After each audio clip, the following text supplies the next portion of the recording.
Parliament के सरमाई इजलास के तीसरे दिन आज लोकसभा और राज्यसभा में हंगामा। लोकसभा में पैदाइश से मुतालिक टेक्नोलॉजी के मुंजबित करने के बिल पर बहस।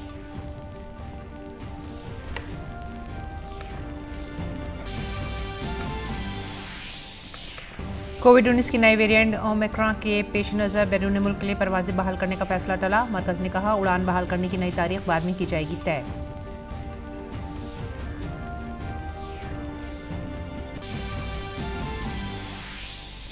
जम्मू कश्मीर के पुलवामा जिले में जारी तसादुम में हिफाजती दस्तों ने जैश मोहम्मद के 2 दहशतगर्दों को किया ढेर। फौज की तलाशी मुहिम जारी।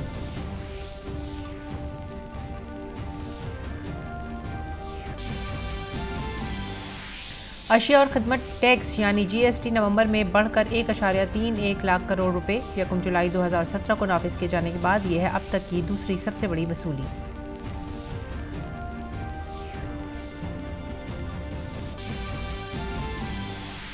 अब भुवनेश्वर में खेले जा रहे जूनियर हॉकी आलमी कप के क्वार्टर फाइनल में दिफाई चैंपियन भारत और बेल्जियम आमने सामने। क्वार्टर फाइनल जीतने पर भारत का सेमीफाइनल में जर्मनी और स्पेन के दरमियान होने वाले मैच के फातेह से होगा मुकाबला।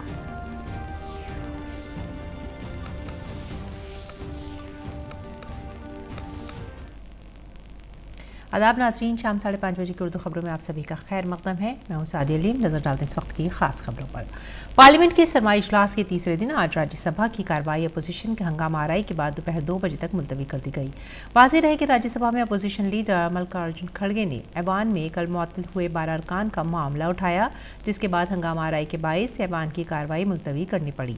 इसके बाद भी कार्रवाई शुरू होने पर मुसलसल हंगामे के सबब आखिरकार ऐवान की कार्रवाई दिन भर के लिए मुलतवी कर दी गई। दूसरी तरफ लोकसभा में पैदाइश से मुतालिक टेक्नोलॉजी को मुंजबित करने के बिल पर भी बहस हुई।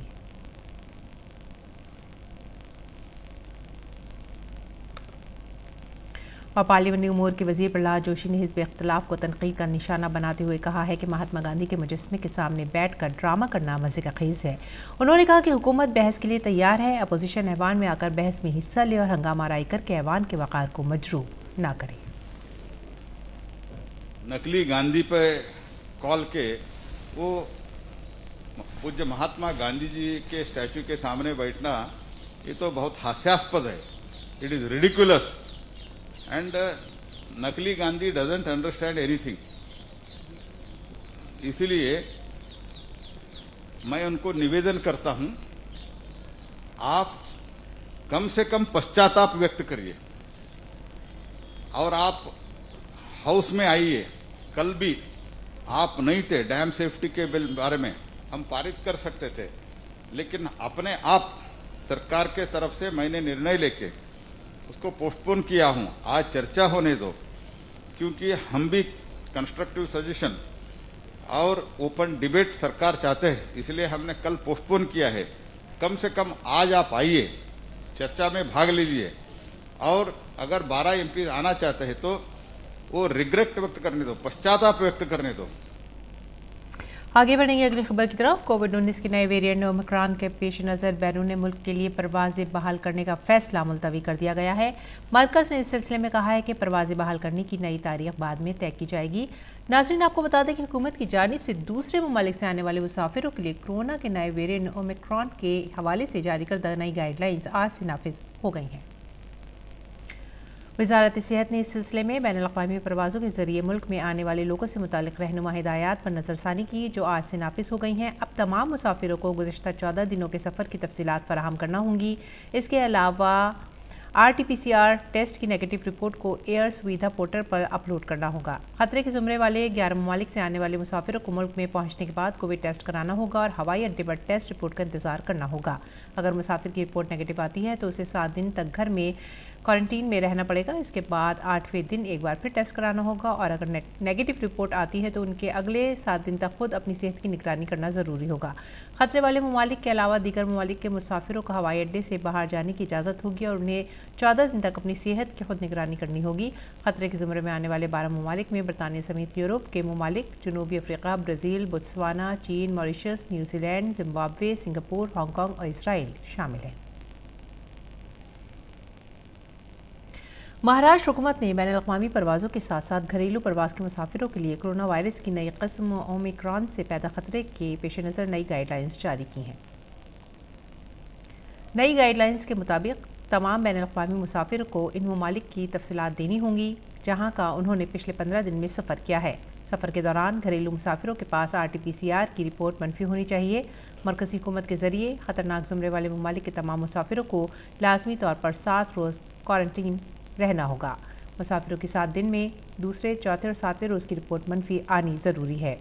तमाम टेस्ट की रिपोर्ट मनफी आने की सूरत में ही मुसाफिर को मज़ीद 7 रोज़ होम क्वारंटाइन होना होगा। दूसरे मुल्क से ख़तरनाक ज़ुमरे में नहीं है उन ममालिक के लिए मनफी रिपोर्ट और 14 रोज़ का होम क्वारंटाइन ज़रूरी है। अंदरूनी मुल्क के मुसाफिरों के लिए RT-PCR और 48 घंटे में मनफी ज़रूरी या फिर वैक्सीन की 2 खुराकों की रिपोर्ट होनी चाहिए। अगर किसी ने सरकार को गलत जानकारी दी उसके खिलाफ मामला दर्ज होगा। और भारत ने कोरोना वायरस की नई किस्म ओमिक्रॉन से मुतासरा ख़तरनाक ज़ुमरे वाले ममालिक की फहरिस्त से बांग्लादेश को निकाल दिया है। वज़ारत सेहत ने मंगल को नई फहरिस्त जारी की है जिसमें से बांग्लादेश का नाम निकाल दिया गया है। अब बांग्लादेश से आने वाले मुसाफिरों की इजाफी जाँच और रिपोर्ट की ज़रूरत नहीं पड़ेगी। अब 11 ख़तरनाक ज़ुमरे वाले ममालिक में बरतानिया समेत यूरोपीय ममालिक, जनूबी अफ्रीका, ब्राज़ील, बोत्सवाना, चीन, Mauritius, New Zealand, Zimbabwe, Singapore, Hong Kong और इसराइल शामिल हैं।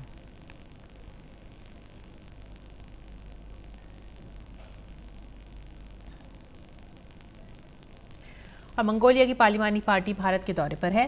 पार्लिमानी पार्टी ग्रेट हॉल के स्पीकर गॉम्ज़ोव जांदान शटर की क़यादत में आई है।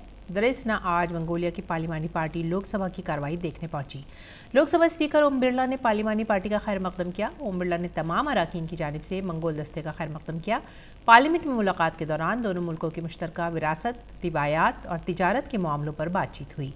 इसके अलावा बाहिमी तिजारत को फ़रोग़ देने और इत्तलाती टेक्नोलॉजी के शोबे में ताउन बढ़ाने पर भी तबादला ख्याल हुआ। लोकसभा स्पीकर ओम बिरला ने कहा कि दोनों मुल्कों के जमहूरी इक़दार में गहरा यकीन है और बहुत से बैनुल-अक़वामी मामलों पर हमारे ख़यालात मुश्तरक हैं। उन्होंने मज़ीद कहा कि बहुत मज़हब हमारे सक़ाफ़ती ताल्लुक़ात की बुनियाद है और ये कि हमारी बाहिमी तिजारती और स्ट्रैटेजिक ताल्लुक़ात की तौसीक़ के बेशुमार इम्कानात मौजूद हैं। मंगोलिया के पार्लिमानी वफ़द के सरबराह ने कहा कि बौद्ध मज़हब का हम पर गहरा असर है और इस वजह से भारत से मंगोलिया का गहरा लगाव भी है। उन्होंने कोविड वबा के दौरान वैक्सीन, दवाएँ और मेडिकल साजो सामान फराहम करने, नेज़ आई रिफाइनरी के शोबे में ताउन के लिए भारत का शुक्रिया भी अदा किया। मंगोलियाई पार्लियामेंट के वफ़द के सरबराह ने बॉलीवुड को मंगोलिया में फ़िल्मों की शूटिंग की दावत भी दी। लोकसभा स्पीकर ओम बिरला ने मंगोलियाई वफ़द को पार्लियामेंट की नई तामीर का काम, मौजूदा इमारत और वहाँ की खूबसूरत तस्वीर भी दिखाई।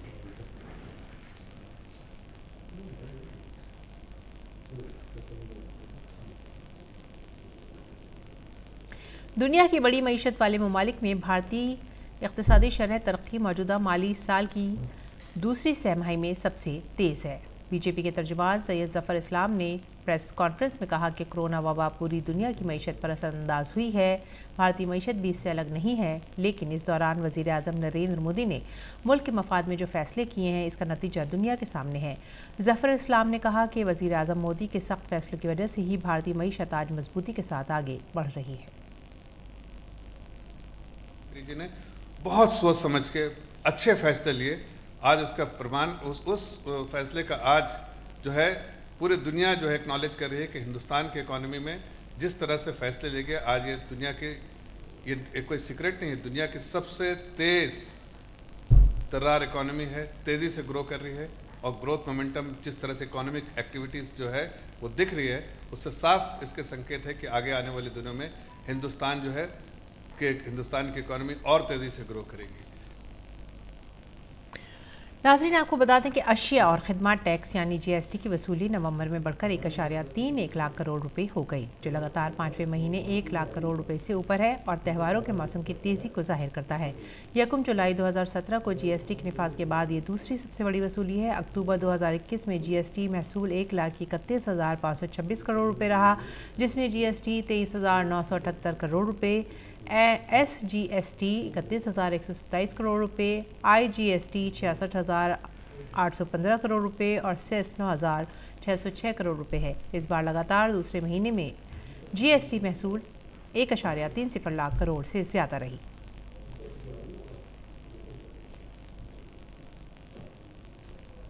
और दिल्ली सरकार ने दिल्ली वालों को एक तोहफ़ा दिया है। दिल्ली सरकार ने एक नया ऐलान किया है जिसके मुताबिक पेट्रोलियम मसनूआत की कीमतों में तख़फ़ीफ़ करके दिल्ली वालों को एक तोहफ़ा दिया गया है। दिल्ली सरकार ने पेट्रोलियम मसनूआत पर वैट कम करने का फैसला ले लिया है।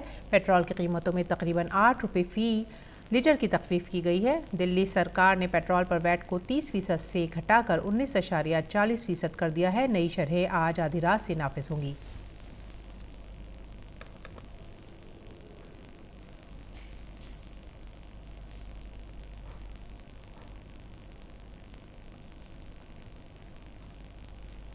आगे बढ़ते हैं अगली खबर की तरफ। उत्तराखंड के वजीर आला पुष्कर सिंह धामी देहरादून में शहीद मेजर चित्रेश बिष्ट के घर पहुंचकर उनके अहले खाना से मुलाकात की। उन्होंने कहा कि हमें उत्तराखंड के तमाम शहीदों पर फ़ख्र है। सबके आंगन की पाक मिट्टी फौजी धाम पहुंचेगी। हमारे बहादुर जवान हमेशा हमारी याद में रहेंगे।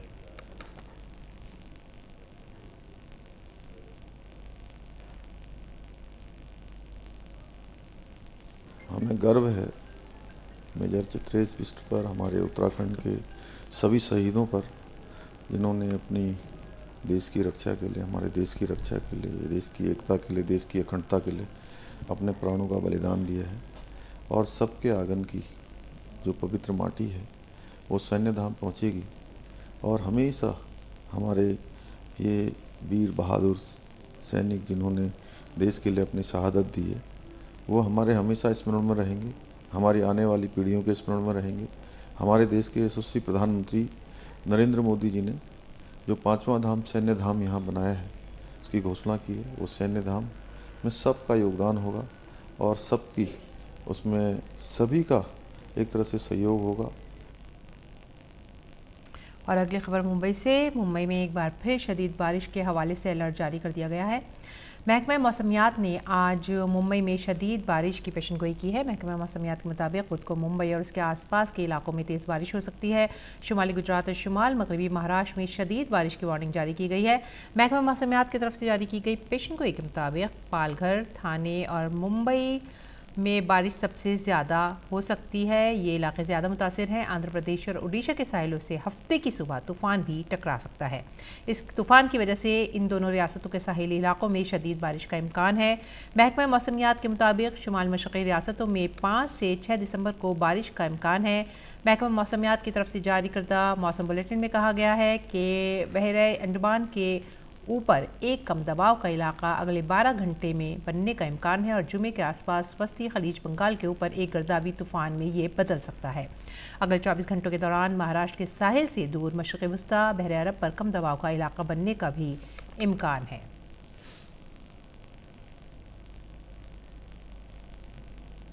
और इस दौरान तमिलनाडु में चेन्नई समेत कई इलाकों में सैलाब की सूरत हाल बरकरार है। इसी दरमियान 20,836 अफराद को राहत कैंपों में पहुंचाया जा चुका है। हालांकि रियासत के कई हिस्सों में शदीद बारिश हुई है। गुज़िश्ता कुछ दिनों में किसी की मौत की खबर नहीं मिली है, लेकिन बारिश में 500 से ज़ायद मवेशी हलाक, 2000 से ज़ायद झोपड़ियाँ तबाह हुई हैं। महकमा मौसमियात का कहना है कि 1 अक्टूबर से 30 नवंबर तक शुमाल मशरक़ी मानसून की वजह से तमिलनाडु और पुडुचेरी में औसत से 82% से ज़्यादा बारिश हुई है, जबकि चेन्नई में 83% से ज़्यादा बारिश हुई है। जो लो प्रेशर सिस्टम बना था जो कि south Thailand and adjoining area में, तो वो धीरे धीरे कल शाम को अंडमान सागर के मध्य भाग में पहुंच गया है। आज भी उसका जो स्थिति है वो उसी एरिया में एक्टिव है एवं और उसका जो एसोसिएटेड साइक्लोनिक सर्कुलेशन है वो मिड ट्रोपोस्फियर तक, जो एटमॉस्फेयर में मिड ट्रोपोस्फियर तक ये फैला हुआ है। 3 दिसंबर सेंट्रल बे ऑफ बंगाल के एरिया में ये एक साइक्लोनिक स्टॉर्म बनने का चांसेस है। उसके बाद ये जो इसका जो मूवमेंट का जो डायरेक्शन ऑफ मूवमेंट वो कंटिन्यू रहेगा और 4 दिसंबर मॉर्निंग टाइम्स में ये north Andhra Pradesh and Orissa coast के आसपास में पहुंचने का संभावना। इसके वजह से 3 तारीख के शाम से लेकर रात तक आपका कोस्टल उड़ीसा में बारिश होने का संभावना है। और आगे बढ़ेंगे अगली खबर की तरफ, और ये है जम्मू कश्मीर से। जम्मू कश्मीर के पुलवामा ज़िले में जारी इनकाउंटर में सिक्योरिटी फोर्सेस ने जैश मोहम्मद के 2 दहशतगर्दों को मार गिराया है। ज़िला पुलवामा के कस्बे यार इलाके में दहशतगर्दों की मौजूदगी की इत्तला मिलने पर सिक्योरिटी फोर्सेस ने आज सुबह इलाके का मुहासरा किया। फ़ौज और पुलिस की मुश्तरका टीम मौके पर पहुंची और दहशतगर्दों की फायरिंग के बाद तसादुम शुरू हो गया, जिसमें सलामती दस्तों ने दोनों दहशतगर्दों को मार गिराया। फौज की तलाशी मुहिम फिलहाल जारी है। आगे बढ़ेंगे अगली खबर की तरफ। बॉम्बे हाई कोर्ट ने 2018 के भीमा कोरेगांव केस में सामाजिक कारकुन और वकील सुधा भारद्वाज को जमानत दे दी है। हालांकि अदालत ने 8 दीगर मुल्जिमान सुधीर दावले, डॉक्टर पीवर वर्राव, रोना विल्सन, एडवोकेट सुरेन गॉडलिंग, प्रोफेसर शोमसेन, महेश रावत, वरुण गॉन्जाल्विस और अरविंद फरेरा को जमानत देने से इनकार किया है। वाज़ेह है कि इन सभी मुल्जिमान को जून से अगस्त 2018 के दरमियान गिरफ्तार किया गया था। अदालत ने सुधा भारद्वाज को जमानत की शराइत तय करने के लिए 8 दिसंबर को NIA की खसूसी अदालत में पेश करने का हुक्म दिया है। जस्टिस SS शिंदे और जस्टिस NJ जमादार की डिवीजन बेंच ने भारद्वाज की जमानत की अर्जी पर फैसला 4 अगस्त को और 8 दीगर मुल्जिमान की जमानत की अर्जी को 1 सितंबर तक महफूज रख लिया था।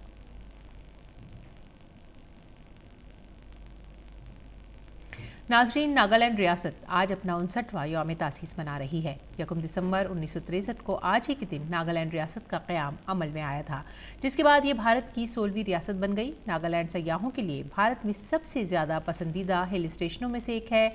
सदर जमहूरिया रामनाथ कोविंद ने नागालैंड के यौम तासीस के मौके पर रियासत के शहरियों को मुबारकबाद दी है।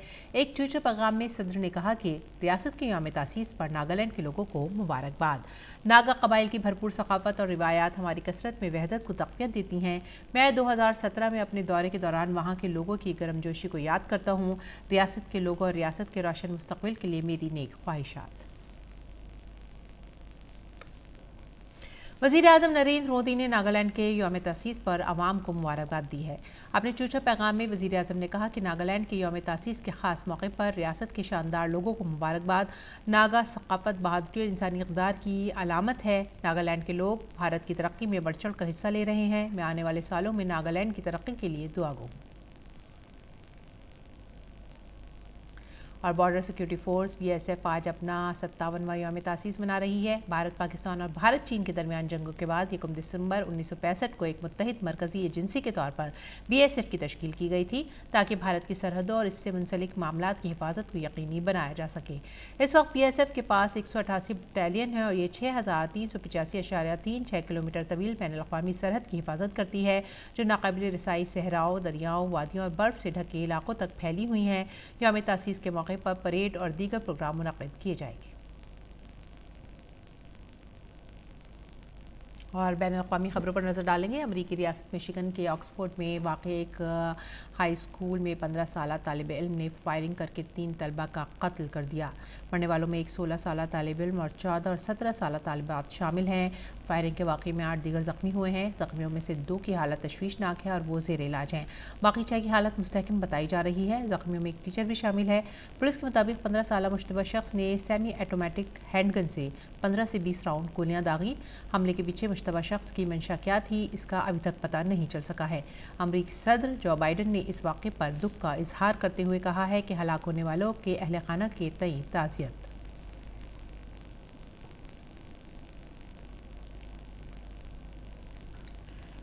रुख करते अज़रबैजान का, जहां पर कल एक हादसे में फौज का एक हेलीकॉप्टर गिरकर तबाह हो गया, जिसके नतीजे में 14 अफराद हलाक हुए। इस वाक़े में 2 दीगर अफराद ज़ख्मी भी हुए हैं। हादसे में हलाक होने वाले तमाम फौजी एहलकार थे। हादसे की वजह की तहक़ीक़ात की जा रही हैं। ये वाक़या एक ऐसे वक्त में सामने आया है जब सिर्फ 2 हफ्ते कबल अज़रबैजान और हमसाया मुल्क आर्मीनिया के दरमियान उनकी मुश्तरका सरहद पर बदतरीन लड़ाई हुई थी।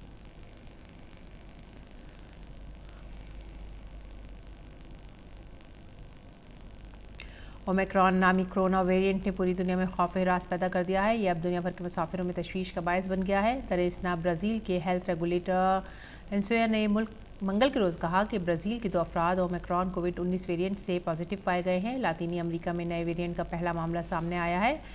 एंसोया ने कहा है कि जनूबी अफ्रीका से साओ पाउलो पहुँचने वाला एक मुसाफिर, उसकी अहलिया ओमिक्रॉन से मुतासिर पाए गए। दोनों मुसाफिर 23 नवंबर को साओ पाउलो के बैनुल-अक़वामी हवाई अड्डे पर जब उतरे तब कोविड-19 की जांच में वो दोनों वायरस से मुतासिर नहीं पाए गए थे, लेकिन वापसी के सफ़र से पहले जोड़े का कोविड-19 का टेस्ट कराया गया और नमूने मज़ीद तजज़िये के लिए भेजे गए, जिसमें ओमिक्रॉन की मुख्तलिफ वेरिएंट की शिनाख्त हुई। इस वेरिएंट का पता चलने के बाद कई ममालिक ने हंगामी तौर पर अफ्रीकी ममालिक से परवाज़ों पर पाबंदी लगा दी है, जिसके नतीजे में आलमी सफरी सरगर्मियाँ मुंजमद हो गई हैं। ये वायरस सिर्फ जनूबी अफ्रीका में पाया गया है।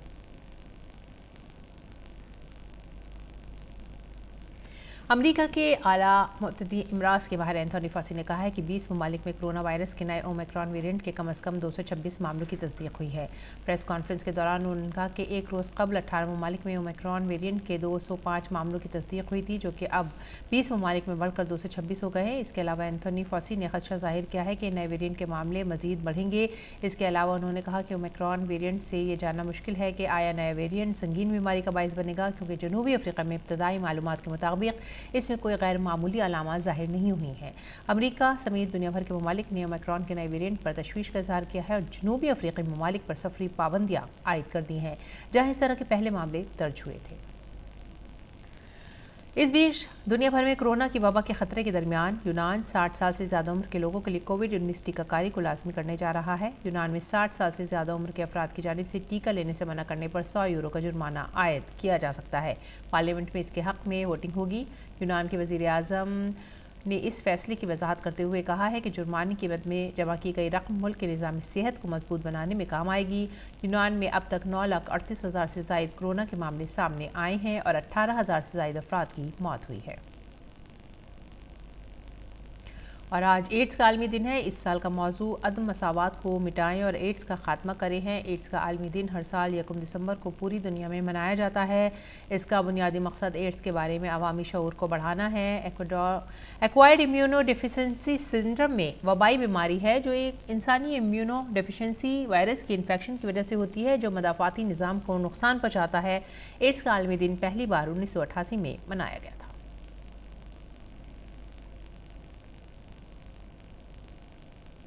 रुख करेंगे खेल के मैदान का। भुवनेश्वर में जूनियर हॉकी आलमी कप खेला जा रहा है। आज भारत का सामना क्वार्टर फाइनल में बेल्जियम से होगा। बेल्जियम की टीम अब तक जूनियर हॉकी आलमी कप का खिताब नहीं जीत सकी है। वाज़ेह है कि इससे कबल साल 2016 के जूनियर हॉकी आलमी कप फाइनल में भारत और बेल्जियम की टीम आमने सामने हुई थी, जहां भारतीय टीम ने जीत हासिल करके खिताब अपने नाम किया था। BWF वर्ल्ड टूर फाइनल्स मुकाबले की शुरुआत आज से हो गई है, जिसमें भारत के कदामी श्रीकांत ने अपने पहले ग्रुप मैच में ही जीत दर्ज कर ली है। ग्रुप के इस मैच में श्रीकांत ने फ्रांस के तुमा जूनियर पोपोव को 21-14, 21-16 से शिकस्त दी। श्रीकांत को यह मैच जीतने में 42 मिनट का वक्त लगा। और भारतीय बैडमिंटन स्टार PV सिंधु आज से शुरू होने वाले BWF वर्ल्ड टूर फाइनल में भारतीय दस्ते की क़यादत करेंगी। सिंधु वाहिद भारतीय बैडमिंटन खिलाड़ी हैं जिन्होंने ये एजाज़ हासिल किया है। सिंधु ने यह कारनामा 2018 में अंजाम दिया था।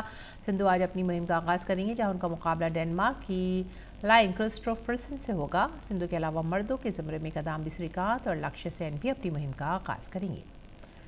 और अब बात करेंगे इंडियन प्रीमियर लीग 2022 की। इंडियन प्रीमियर लीग 2022 से कबल तमाम टीमों ने अपने बरकरार रखे गए खिलाड़ियों की फहरिस्त को जारी कर दिया है। महेंद्र सिंह धोनी, विराट कोहली, रोहित शर्मा, ऋषभ पंत जैसे बड़े नामों को उनकी टीमों ने बरकरार रखा है। हार्दिक पांड्या को मुंबई इंडियंस ने बरकरार नहीं रखा, जबकि रॉयल चैलेंजर्स बेंगलुरु ने युजवेंद्र चहल को रिलीज़ कर दिया है। मुंबई इंडियंस ने हार्दिक पांड्या, कुणाल पांड्या, ईशान किशन, ट्रेंट बोल्ट जैसे बड़े नामों को रिटेन नहीं किया। ऐसे में इन खिलाड़ियों को अब नीलामी में जाना पड़ेगा। IPL 2021 में सबसे ज़्यादा विकेटें लेने वाले हर्षल पटेल को टीम RCB ने छोड़ दिया है। पंजाब किंग्स ने कप्तान KL राहुल को रिटेन नहीं किया है। इसके अलावा मोहम्मद शमी, शाहरुख खान जैसे खिलाड़ियों को भी रिलीज़ कर दिया गया है।